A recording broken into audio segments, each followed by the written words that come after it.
그래서 1심의 판결이 부당하다고 생각하는 피고인 입장에서는 사실상 항소심이 마지막 기회인 경우가 많은데, 그렇기 때문에 잘 정리해서 제출하는 것이 굉장히 중요하고, 특히 그 이전에 어떻게 할 것인지는 더욱 중요할 겁니다. 자, 여러분 항소하셔야죠. 이 영상 보시는 분들 분명 항소심 고려 중인 분들이 대부분일 거예요. 항소하면 가능성이 있나 없나 뭐 그런 질문들 많이들 하시죠. 결국에는 1심 판결이 부당하다고 생각하시면 결론은 뭐 항소하는 것밖에 답이 없습니다. 우리나라 형사재판은 누구나 1, 2, 3심 3번의 재판을 받을 권리가 있죠. 항소라고 하는 것은 1심에서 2심으로 넘어가는 걸 의미하고, 그래서 2심을 항소심이라고 합니다. 항소심을 받기 위해서는 피고인이 제출한 가장 중요한 서류가 두 가지 있습니다. 항소장하고 항소 이유서인데, 1심 판결 선고일로부터 7일 이내에 항소장을 제출해야 되고, 그 다음 1심의 소송 기록이 2심 법원에 접수되었다는 통지를 받은 날로부터 20일 이내는 항소 이유서를 제출을 해야 됩니다. 이게 구분이 되어 있는데, 이렇게 내야 하는 기간이 좀 다르니까 실무상 이 변호사나 검사는 항소장하고 항소 이유서를 따로 내는 경우가 훨씬 많습니다. 검사의 경우에는 같이 동시에 내는 경우도 제법 있고, 특히 이 피고인이 직접 내는 경우에는 항소장에다가 항소 이유를 같이 적어서 내는 경우도 있는 것 같아요. 피고인의 항소가 받아들여지려면은 항소 이유서가 좀 그럴듯해야겠죠. 이번 영상은 항소 이유서를 어떻게 써야 하는지에 관한 내용입니다. 변호인 없이 혼자 소송 중인 피고인들이나 변호인이 있더라도 항소 이유서의 내용이 어떻게 작성되는지 알고 싶은 피고인들이 이번 영상 시청해 주시면 됩니다. 먼저 항소장하고 항소 이유서 개념하고 차이점부터 좀 알아봐야겠죠. 항소장은 1심 판결에 불복한다는 내용을 담은 그런 의사를 표시하는 서류라고 보시면 되고, 이걸 안 내면 항소심으로 넘어가지를 않습니다.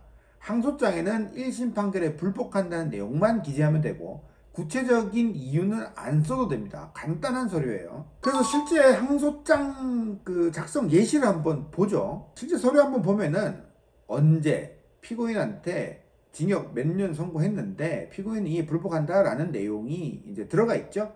그리고 아울러 뭐 구체적인 항소 이유에 관해서는 추후에 서면으로 적시하도록 하겠습니다. 뭐 이렇게 돼 있는 거. 뭐 이 말은 그냥 변호사들이 보통 이렇게 쓰는데 실제로 이 말 자체도 안 써도 됩니다. 그러면 불복하는 이유를 기재하는 서류를 뭐라고 한다? 그걸 바로 항소 이유서라고 하는 겁니다. 그래서 이번에는 항소 이유서 예시를 한번 보겠습니다. 쭉 보시면은 항소장하고는 생긴 게 전혀 다르죠.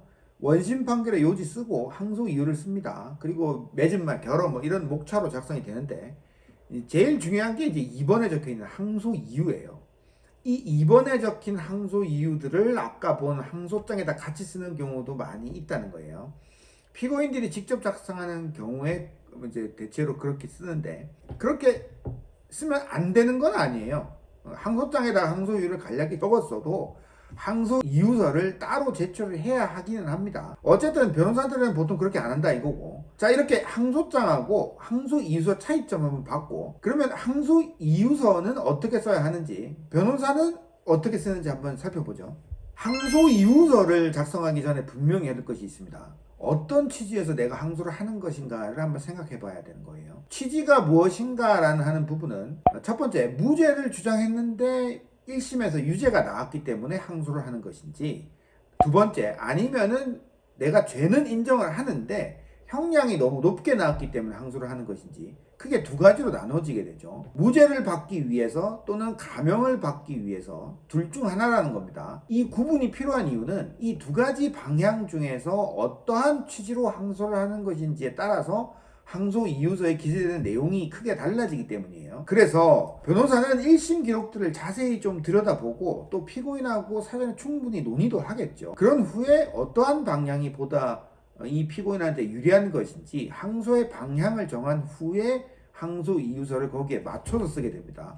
그래서 이건 변호인 없는 피고인들도 혼자 스스로 곰곰이 생각해 보시고 신중하게 써야 되는 부분이에요. 그냥 무작정 1심 때 했던 얘기 그대로 다 쓴다고 등사도 아니고, 또 갑자기 방향을 바꾼 거나 하는 것도 경계해야 되는 부분입니다. 항소심 판결문을 가끔 보면은요, 피고인은 뭐라 주장을 하는데 뭐 1심 때 했던 주장과 다르지 않고 뭐 이런 식으로 적어놓은 판사님들이 계세요. 간혹 볼 수 있는데, 했던 얘기만 늘어놓아서는 안 된다 이런 의미예요. 또 1심에서 비록 무죄 주장을 했더라도 항소심에서 입장이 바뀌는 경우도 많습니다. 결국 항소해서부터는 뭐가 더 나을지 잘 판단해갖고 항소 이유서를 써야 된다, 이런 뜻이에요. 항소 방향이 정해졌다고 하면은 그 다음 스텝은 그에 맞춰서 항소 이유를 정리를 하는 겁니다. 항소 이유는 언뜻 보면은 사건마다 피고인 개인마다 다 다르지만은 그 여러 가지 다른 이유들을 같은 범주로 좀 정리를 해볼 수가 있습니다. 그러면 세 가지 카테고리로 묶을 수가 있는데, 그 세 가지가 뭐냐면 사실오인, 법리오해, 양형부당, 이 세 가지입니다. 말이 어렵죠? 아까 항소 방향은 크게 두 가지, 무죄를 받기 원하는 경우하고 형량 감경을 원하는 경우라고 했잖아요. 피고인이 항소한 경우에. 무죄를 받기를 원하는 경우의 항소 이유는 아까 말씀드렸던 항소 이유 세 가지 중에서 사실오인하고 법리오해를 써야 하는 거고, 형량 감경을 원하는 경우의 항소 이유는 세 가지 중에서 양형부당을 써야 됩니다. 이렇게 항소 이유서에는 세 가지 항소 이유들, 사실오인, 법리오해, 양형부당 중에서 무슨 이유로 항소를 하는 것인지 밝히는 것이 핵심이에요. 항소 이유서에다가는 원칙적으로 결국 이 글자들 자체를 명확히 써줘야 된다는 뜻입니다. 이 부분이 사실 왜 중요하냐면, 판사님이 항소심 재판 처음에 가보면 물어봅니다. 피고인한테 항소 취지를 진술하라, 이렇게요.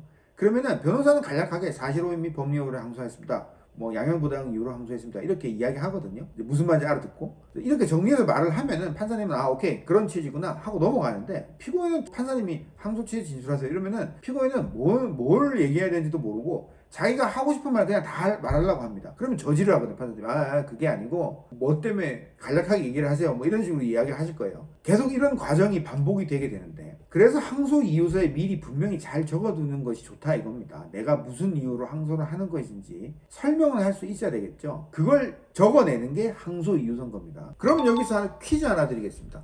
아까 항소 방향이 크게 두 가지라고 했는데, 무죄를 희망하는 경우, 감형을 희망하는 경우요. 만약 피고인이 우선적으로는 무죄 받기를 희망하지만은 무죄가 안 나오면은 형량이라도 좀 감경을 받았으면 좋겠다라고 생각하는 경우가 있을 수가 있죠. 그럴 때 항소 이유는 어떻게 정리를 하면 되겠습니까? 아까 뭐 무죄 받기를 희망할 때는 사실오인 법리오해를 쓰면 되고, 형량 감경을 희망하는 경우에는 양형부당 쓰면 된다고 했잖아요. 근데 둘 다 희망하는 경우 어떻게 해야 될까요?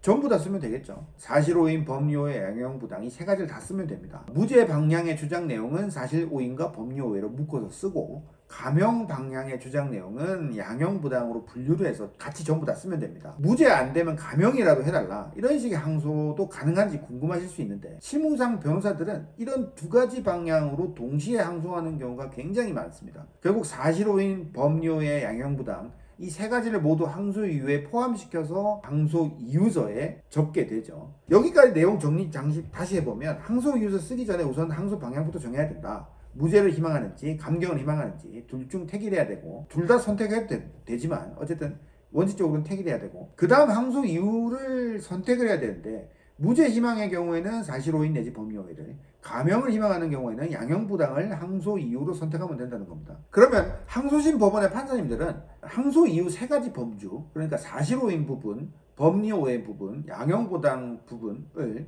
이렇게 구분을 해서 각 범주 내에서 1심 판결이 잘못되었는지 여부를 판단하거든요. 그래서 사실을 오인하였으니까 1심 판결이 잘못됐다, 법리를 오해했으니까 1심 판결이 잘못됐다, 이런 식으로 결론을 내리게 되는데, 그게 항소심 판결문이 되는 겁니다. 사실오인, 법리오해, 양형부당 이 중에 항소 이유를 선택을 했으면 그걸 그대로 항소 이유서에 쓰면 되는데, 실제 작성 예를 보면서 살펴보겠습니다. 아까 본 항소 이유서예요. 먼저 첫 번째 목차 원심 판결 내용 간단히 써주고, 그 다음 항소 이유라는 목차를 쓰면 되는데, 이 목차 구분을 일단 하시는 거예요. 변호사들은 목차 구분을 하거든요. 여기에 방금 전에 선택한 항소 이유를 명확하게 표기를 해주면 좋습니다. 보시면 이 항소 이유 해서 땡땡 소제목에다가 제가 아예 사실오인과 법리오해라고 기재를 딱 해놨죠. 꼭 이렇게 목차 옆에다가 소제목 옆에다가 바로 이렇게 기재를 해야 되는 건 아니에요. 요건 그냥 제 스타일인 거고, 이렇게 안 하더라도 목차 아래 내용이라도 무슨 이유에서 사실을 오인했다, 어떠한 이유에서 법리를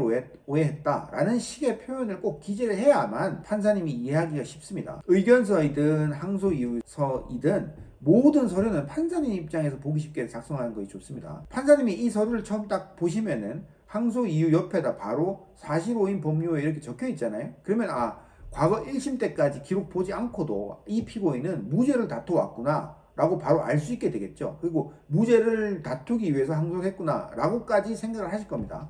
이제 그런 의미라고 보시면 되고, 어쨌든 세 가지 이유 중에서 일부 또는 전부를 선택해서 기재를 하고 그에 대한 부연 설명을 목차 아래다가 이렇게 쭉 상세하게 적으시면 되는 거예요. 사실오인 법률오인 경우 써는 거 받고 양형부당인 경우 어떻게 하면 될까? 다른 건 다 똑같습니다. 원심판기 요지 쓰고 그 다음 목차에다 항소이유 쓴 다음에 그 다음에 사실오인 법률오인 이거 쓰면 안 되는 거고 가명 희방하는 경우니까 양형부당을 써야겠죠. 그리고 아래 세부적으로 왜 양형이 부당한지 상세 부연 설명하는 내용을 기재를 하시면 되는 거예요. 자, 이렇게 간단하게 살펴봤고 그러면 항소 이유 세 가지 사실오인 법리오의 양형부당 이 말 참 어렵잖아요. 그 말의 의미는 무엇인지 알아야겠죠. 양형부당은 우선 쉽습니다.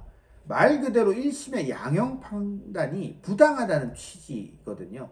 결국 피고인이 항소한 사건이라면 가명을 구하는 경우 양형부당을 이유로 항소를 하면 되는 것이니 쉽습니다. 한 가지 작성 예시를 보죠. 아까 보여드린 항소 이유서 목차하고 동일합니다. 원심 판결 요지, 항소 이유, 항소 이유의 요지 이렇게 해서 양형부당을 쓰죠. 이렇게 분명히 표시를 해두고 구체적으로 양형에 반영되었으면 하는 부분들을 그 다음 항목으로 나눠서 세부적으로 기술을 하고 관련 자료가 있으면 추가 첨부해서 제출하시면 됩니다. 항소 이유 요지, 양형부당으로 되어 있는 거 어떻게 실제 기재 예를 보시면 원심의 형 이렇게 하고 형량을 막 써요. 그리고 뭐 부수 처분들도 다 쓰죠. 는 너무 무거워서 부당하다. 요게 이제 양형 부당이 부당하다는 항소유의 요지인 겁니다. 그리고 밑에다가 부연해서 세부적으로 왜 양형이 부당한지 양형에 반영되어 있으면 하는 상황 이런 것들 하고 싶은 말 다 쓰시면 되죠. 정리를 좀 해서요. 증빙 자료, 근거 자료가 있으면 같이 제출하시고 그리고 맺은 발 뭐 이런 식으로 이제 봤을 때는 1심 양형이 부당하다. 양형 판단 다시 해달라 이런 맺은 말 쓰시면 되는 거고 뭐 결론 같은 거예요. 형을 낮춰달라는 내용의 양형부당은 작성하기도 좀 쉽습니다. 근데 무죄를 희망하는 경우에 항소 이유 두 가지 있잖아요. 사실오인 법리오해 어떻게 써야 할지 우선은 사실오인하고 법리오의 차이가 뭔지 확 와닿지가 않죠. 사실오인이라는 것은 1심 법원이 공소제기된 범죄 사실이나 처벌 조건에 관한 사실이나 형의 가중감면의 이유가 되는 사실 형벌 조각사유에 해당하는 사실들에 관해서 실제 객관적인 사실하고 다르게 잘못 인정한 경우를 말하는 거예요. 뭐 오인했다 이렇게 얘기하는 단어 자체는 쉽잖아요. 그러니까 사실을 오인했다. 사실이 뭐다? 범죄 사실, 뭐 처벌 조건에 관한 사실, 뭐 이런 것들을 오인했다 이런 뜻이에요. 어렵죠? 조금 더 쉽게 설명하면은 뭔가 1심이 인정한 사실관계가 실제하고 다르다는 이유를 말하는 겁니다. 사실오인 내용으로 항소 이유서를 작성하는 예시를 통해서 같이 한번 보겠습니다. 몇 가지 있는데 사실오인 첫 번째 예시예요. 피해자 및 목격자 H의 진술은 신빙성이 없고 피해자의 몸에 난 상처, 의료나 신체에 대한 타액 및 감정 결과, 문자 내용 이런 것들은 공소사실을 입증하는 증거로 볼 수 없다. 따라서 강간미수 공소사실 유죄를 인정한 원심 판결에는 사실 오인을 하여 판결 영향을 미친 위법이 있다. 이런 식으로 쓰는 거예요. 그리고 이제 구체적인 이유, 세부적으로 어떠한 부분을 실제로 사실과 다르게 인정했는지 그거하고 다르게 인정한 거를 반박하기 위해서 입증할 수 있는 자료가 있으면 추가로 첨부해서 제출하시고요. 다른 기재례 한번 다시 또 보겠습니다. 나머지 다 똑같아요. 근데 사실 오인을 했던 부분 이 사건은 이렇게 썼습니다. 피고인하고 피해자는 합의하에 성관계를 했고 피해자가 성관계 종료 이후에 피고인의 전자장치를 발견하고 변심해서 허위 신고한 것 뿐이다. 따라서 피고인이 피해자를 강간한 것으로 보아서 이 부분 공소사실을 유죄로 인정한 원심 판단에는 사실 오인의 잘못이 있다. 합의하에 관계했는데 이거 강간이 아닌데 전자발찌 보고 놀래서 신고한 건데 강간으로 신고한 게 아닌데 그걸 잘못 이해한 거다 원심에서 이런 이야기인 거예요. 이걸 정리를 이렇게 했다는 거죠. 그리고 구체적인 이유 쓰시고 이건 똑같고요. 좀 와닿습니까? 뭐 하나 더 보죠. 사실오인 항소 이유 요지 쓴 거 다시 보시죠. 피고인은 피해자를 강간하려고 식당 출입문을 잠그거나 피해자의 손목을 잡아 식당 내실로 끌고 들어간 사실이 없고 피해자의 목을 조르고 얼굴을 폭행해서 강간을 시도한 사실도 없고 피고인이 피해자를 쫓아나간 사실이 없음에도 불구하고 원심은 이러한 사실을 오인해서 공소사실을 유죄로 인정했다. 이게 잘못됐다. 그래서 원심 판결은 사실을 오인해서 잘못됐다. 뭐 이런 거예요. 그러니까 요것들은 아까 봤던 거랑 조금 다르게 어떤 범행의 경위들이 다 잘못된 거다. 실제 사실하고 다르게 인정이 됐다. 이런 취지인 거예요. 요건 좀 이해하기가 좀 쉬우시죠. 그 다음에 이제 법리오해를 한번 볼까요? 법리오해는 유죄 인정의 어떤 기초가 된 관련 법리들을 원심 1심 판결에서 잘못 적용해서 판단했다 이런 취지인데 이것 실제 몇 가지 작성 예시를 같이 한번 보시죠. 법리오해입니다. 이 사건 중강제 추행의 범행 과 강간 미수의 범행은 시간적 연소성이 있고 추행의 고의는 강경의 공익에 흡수되어서 강간미수라는 한 죄만 성립하므로 강간미수 범행의 성부를 판단하여야 한다. 그러면 또 강간미수의 범행에 대해서 무죄를 선고하면서 이와는 별도로 중강제추행의 범행을 유죄로 인정한 원심의 조치는 부당하다. 뭔 소리인지 이게 하나도 안 되시죠? 요 변호사들이나 쓰는 얘기예요. 법률 지식이 없는, 공부가 안 돼 있는 사람들이 쓸 수 있는 그런 부분은 아닌 거죠. 느껴지시죠? 그러니까 그런 법리 적용이 잘못됐다 이런 내용이니까. 하나 더 볼까요? 법리오해. 피고인의 감간 범행이 미수에 그친 상태에서 피해자에게 상해가 발생하였으므로 성폭력 처벌법에 관한 특례법상 죄에서 14조 미수범 처벌 규정이 적용된다. 그리고 피고인이 자신이 잘못을 깊이 반성하고 피해자랑 합의하였으며 우발적으로 범행을 저지른 점 등에 비추어 볼 때는 형법 25조 2항에 따라서 미수범 감경이 가능하다. 또한 이 사건 범행 현장은 도로와 바로 인접해 있으며 도로와 경계되는 담도 없고 문도 없으므로 주거 침입죄의 객체가 되는 주거에 해당하지 않는다. 이런 식으로 법률상 지금 무죄 주장을 하는 내용이에요. 강간 범행이 미수에 그친 거, 미수 감경이 돼야 된다. 그리고 이제 뭐 주거 침입죄가 아예 법률상 성립이 안 된다. 이런 취지인 거잖아요. 이런 법리들, 관련 법리들을 오해했다. 이런 내용인 거죠. 쓰기 어렵죠. 이렇게 내용 보시면은 사실혼하고는 조금 내용이 좀 다르죠. 어떤 법률적인 부분의 적용에 관해서 1심 판결이 잘못되었다 이런 내용인데, 이 부분은 피고인이 직접 내용을 구성하고 그걸 글로 정리하는 것이 굉장히 어려운 부분이기 때문에 사실 변호사의 도움이 필요한 부분이 느껴지실 겁니다. 이걸 대충 말로 쓰면은 판사님이 척 알아듣고 아 법률오해를 다투는구나 라고 이해해 주지는 않습니다. 자, 이렇게 사실혼과 법률오해 부분은 어떻게 구분되는지 실제 작성 예를 통해서 한번 보았고요. 구분이 어려운 경우에는 사실오인 및 법률오해 내지는 사실오인 내지 법률오해라고 두 개를 섞어 쓰셔도 괜찮기는 합니다. 근데 실제로 실무상 변호사들도 이렇게 많이들 써요. 구분을 안 하고 사실오인하고 법률오해를 구분을 안 한다는 거예요. 무죄 주장하는 경우에 사실오인 내지 법률 오해한 위법이 있습니다. 그냥 이렇게 대충 이렇게 써는 경우도 많습니다. 그런데 간혹 재판 가보면요, 어떤 판사님들은 항소심 재판 판사님들이 보통 이제 뭐 좌배석 우배석 판사님들이 아니라 이제 재판장님이 간혹 그런 거 물어보시던데, 이게 뭐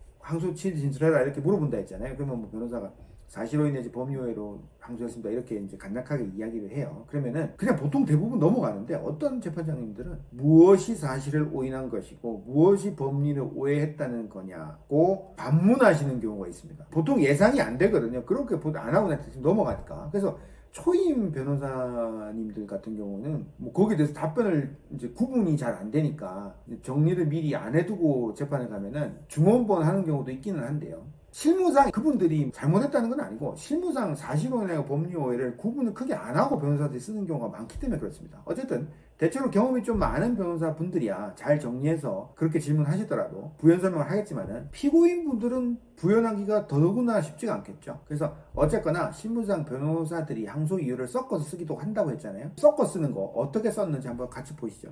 항소 이유 요지 사실오인 및 법률오해 이렇게 구분을 안 하고 그냥 두 개를 같이 썼어요. 뭐 이것만 봐도 우리는 이 사건 항소 이유서가 무죄 취지에서 작성이 됐다는 거 알 수 있겠죠. 작성 예입니다. 피고인은 피해자를 강간하려는 고의가 없었고 안마 실수 착각해서 들어간 후에 소리를 지면서 당황하니까 피해자를 폭행한 것뿐이다. 또 피고인은 피해자의 팬티를 내려서 음부를 맞거나 피해자에게 상해를 가한 사실도 없다. 그럼에도 원심은 피고인이 피해자를 강간하려는 의도로 피해자의 팬티를 내린 후 피해자의 음부에 손가락을 얻고 그로 인해서 외상후 스트레스 장애 등 상해를 가했다고 판단했으니까 이거는 잘못했다. 이거는 법률 오해했거나 사실오인의 위법이 있다 이렇게 돼 있죠. 요 내용 그냥 같이 뭉뚱그려서 쓴 겁니다. 사실오인 및 법률오해. 실무상 이런 식으로 쓰는 경우가 더 많아요, 변호사들이.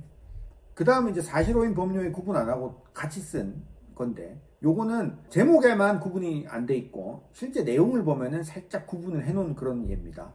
해서 피고인은 피해자를 감금한 사실이 없다. 요거는 감금한 사실에 관해서 오인을 했다라는 부분이죠.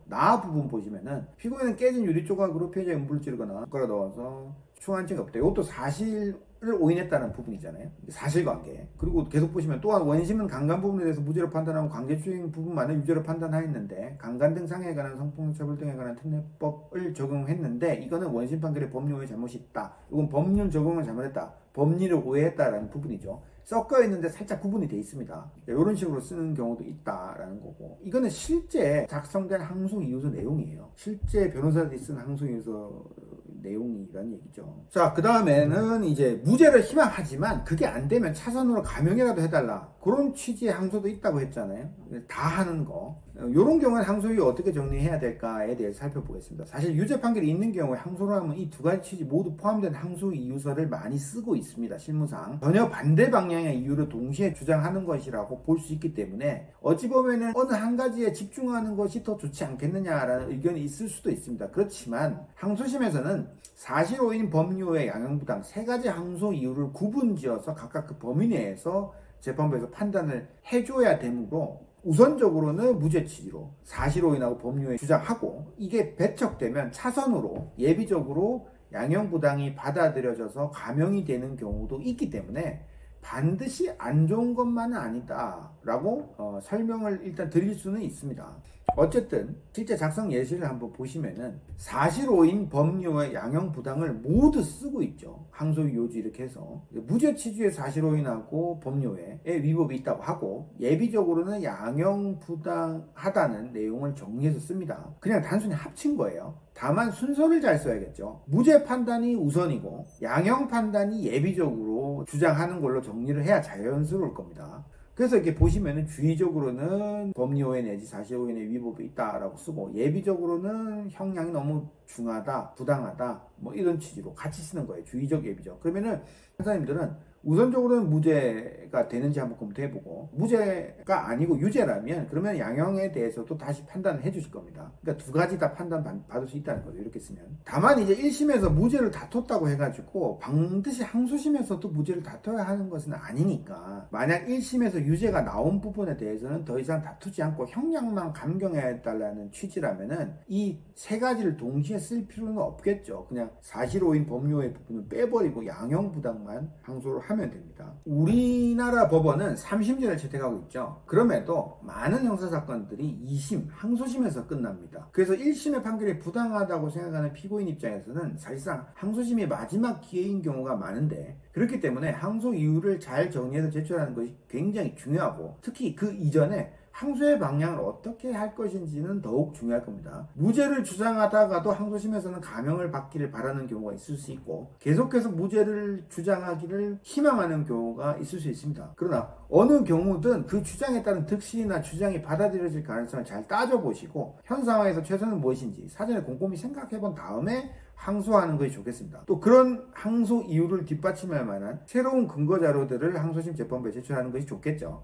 어떤 방향이 가능성이 높고 최선이며 어떠한 근거 자료들을 준비해서 항소심에서 또 새롭게 제출할지는 실은 당사자가 직접 판단하기 굉장히 어려운 부분이에요. 오늘 보신 영상으로 항소 이유서 작성에 조금이나마 도움이 되었으면 하고요. 항소 이유서 낸 이후에도 항소심 재판 진행은 또 어떻게 할 것인지 여전히 해결해야 될 부분이 많기는 합니다. 사실 저는 항소심을 변호인 없이 하는 부분을 몹시 우려스럽게 보기는 하는데요. 어쨌든 항소 여부나 항소 이유를 정하는 부분은 적어도 변호사의 도움을 받을 것을 권해드리고 항소 이유서를 직접 쓰셔야 되는 분들한테 좀 이번 영상 다시 한번 돌려보시고 항소 이유서에 반드시 기재가 되어야 되는 내용들만이라도 간략히라도 적으셔서 제출을 하시기 바랍니다.